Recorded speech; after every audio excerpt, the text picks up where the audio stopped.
So many students have no idea how to tackle it. What's going on? Let's see just how difficult it really is.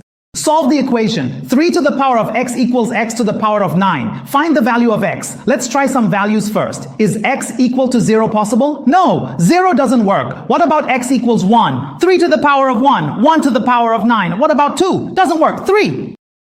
3 doesn't work either. So guessing isn't going to help here. What should we do? Everyone, when you encounter this type of problem, when both the exponent and the base have x, you must think of methods like the isomorphism method or the exponent elimination method. Let me show you how to do it.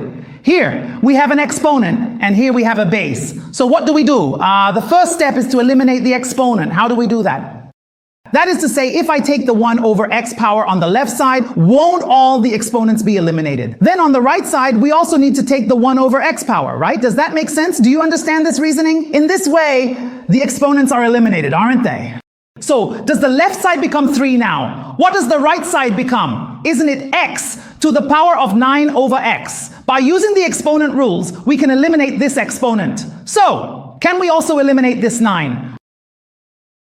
If I take both sides to the 1/9 power at the same time, does that also eliminate the 9? Then what does the left side become? 3 to the 1/9 power equals x to the 1 over x power, right? See, we're almost using the isomorphism method now. We're getting close to the answer. What does the isomorphism method mean? It means if x to the x equals a to the a, then I can conclude that x equals a. If it's x to the 1 over x power, to a to the 1 over a power, can't I also conclude that x equals a? So in other words, we can transform this, turn it into some number to the 1 over that number power, right? If I break down this 9, break down the 1/9, is that possible? Let's see how to break it down. 1/9 can be split into what? I can split it into 2 times 1/18, right?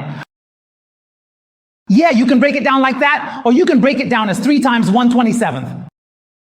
Right? 1/9, you can break it down this way or that way. So how should we break it down?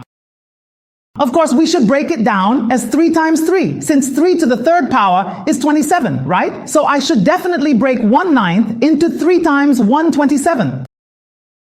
Right? Isn't that the logic? Everyone. So what do we do next? This xth root, in other words, I turn 1/9 into 3 times 1/27th. In that case, doesn't it become 27 to the 1/27th power, which equals x to the 1/xth power? Aren't the exponents the same now? So x must be 27. Everyone, substitute x equals 27 back in and try it out. Substitute it back in and check if it's correct. So you really have to master the method for solving this type of problem, everyone.